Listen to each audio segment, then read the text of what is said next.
तो hello guys, तो आज की क्लास के अंदर हम पाइथन के इंट्रोडक्शन को इतनी आसानी से समझेंगे कि आप दोबारा कभी भूल नहीं पाओगे कि पाइथन के अंदर क्या क्या होता है।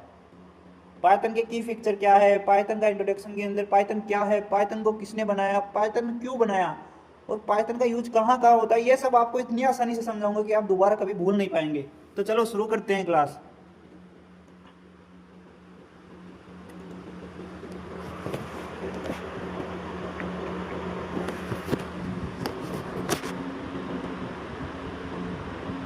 पाइथन का इंट्रोडक्शन देखते हैं। पाइथन एक high level intermediate programming language है। ये इजी टू लर्न होती है, इसे आसानी से पढ़ा जाता है। अब होता है, आपका क्वेश्चन आया होगा प्रोग्रामिंग लैंग्वेज क्या होती है। प्रोग्रामिंग लैंग्वेज एक ऐसी लैंग्वेज है जो कि अपनी लैंग्वेज को कंप्यूटर की लैंग्वेज में चेंज करने के लिए यूज होती है।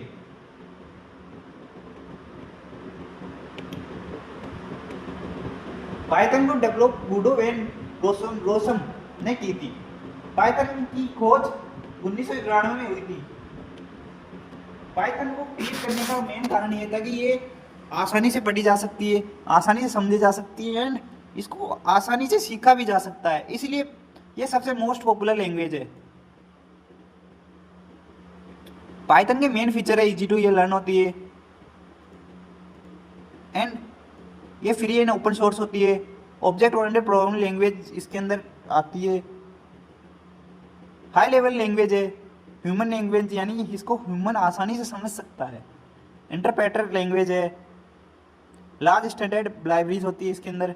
डायनेमिक टाइप होता है, जैसे कि अपन ने कोई भी कोड लिखा तो ये लैंग्वेज आसानी से उसको समझ सकती है कि इसके अंदर कौन सा डेटा टाइप है, इंट है, फ्लोट है, लिस्ट है, टपल है, तो ये आसानी से समझ सकती है।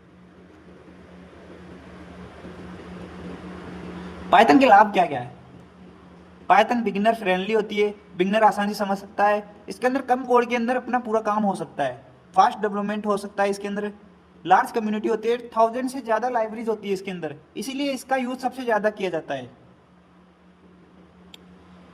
इसका mainly use web development, data science, artificial intelligence, AI में, मशीन लर्निंग में, ऑटोमेशन में, cyber security, game development, export application, data analysis, cloud computing में इसका यूज किया जाता है। इसका मेनली कंपनीज जैसे Google, YouTube, Instagram, Netflix, Spotify, Dropbox, Reddit and NASA के अंदर इसका यूज होता है। इसको एक लैंग्वेज में कोड से समझा देता हूँ आपको। जैसे कि मैं एक नई फाइल खोलता हूँ आपको समझाने के लिए।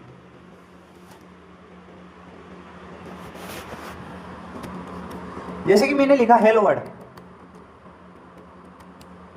अब इसको रन करने पर अपने पास एरर आ गया।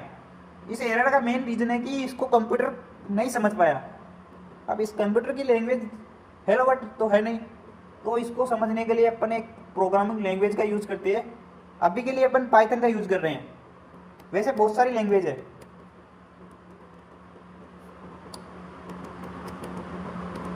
पाइथन में एक फंक्शन होता है प्रिंट, जिसका यूज कुछ भी इनपुट को प्रिंट कराने में यूज किया जाता है। जैसे कि अपने पास हेलो वर्ड है, ये इनपुट है और ये इसका आउटपुट है। हेलो वर्ड ये इसका आउटपुट है और ये इसका इनपुट है। इनपुट को आउटपुट में बदलने के लिए प्रिंट का यूज किया जाता है।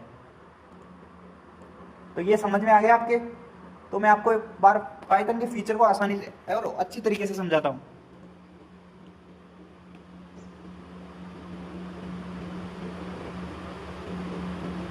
मैं आपको ये पूरे नोट्स दे दूंगा। ये इजी टू लर्न होती है, इसको ह्यूमन आसानी से समझ सकता है और ये बिगिनर के लिए बहुत अच्छी होती है। इसको आसानी से समझ सकते हैं, आसानी से पढ़ सकते हैं, आसानी से लिख भी सकते हैं। और ये हाई लेवल लैंग्वेज है, यानी इसको ह्यूमन आसानी से समझ सकता है। और ये लैंग्वेज मशीन लर्निंग लैंग्वेज में जैसे कि 0 और 1 के अंदर ही चलती है। मशीन लैंग्वेज 0-1 होती है।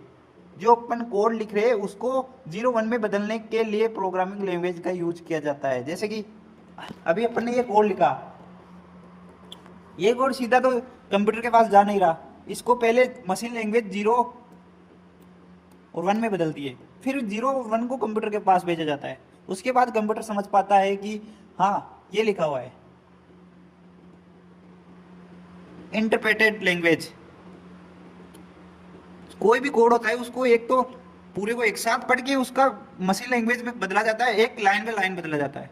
तो जिसको लाइन बाय लाइन कोड को, सोर्स कोड को मशीन लैंग्वेज में बदला जाता है तो उसे इंटरप्रेटेड लैंग्वेज कहा जाता है। और पूरे कोड को एक साथ बदला जाता है, जैसे कि ये एक कोड है, अगर पहले एक लाइन को इसको बदला जा रहा है मशीन लैंग्वेज में तो इसको इंटरप्रेटेड लैंग्वेज कहते हैं।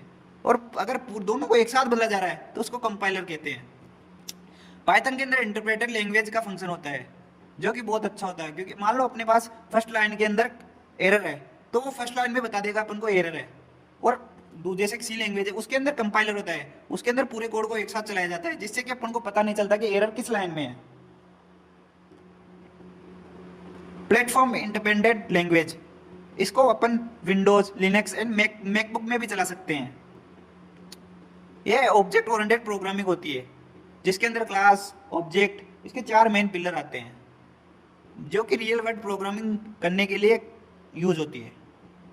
ये फ्री एंड ओपन सोर्स होती है, मतलब इसको डाउनलोड करने के लिए, इसका यूज करने के लिए अपन को किसी प्रकार से कोई परचेस नहीं करना पड़ता, ये बिल्कुल फ्री है। और इसके अंदर स्टैंडर्ड लाइब्रेरीज होती है बहुत सारी जिसका यूज मोस्टली इंपॉर्टेंट वर्क के लिए किया जाता है। जैसे कि अपन को कोई डाटा है अपने पास, उसको क्लीन करने के लिए पांडास का यूज किया जाता है जो एक लाइब्रेरी है। और कैलकुलेशन करने के लिए, मोस्टली कैलकुलेशन करने के लिए नंपाई का यूज किया जाता है। और चार्ट ग्राफ बनाने के लिए मैटप्लोट्लिब का यूज किया जाता है। ऐसे एसक्यूएल एंड मशीन लर्निंग के लिए यूज की जाती है। ऐसे बहुत सारी लाइब्रेरीज है। ये देखो, ये एक लाइब्रेरी है मैथ नाम से, इसमें मैथ स्क्वायर कर दिया, मैथ, ऐसे मैथ कैलकुलेशन बहुत सारी लाइब्रेरी।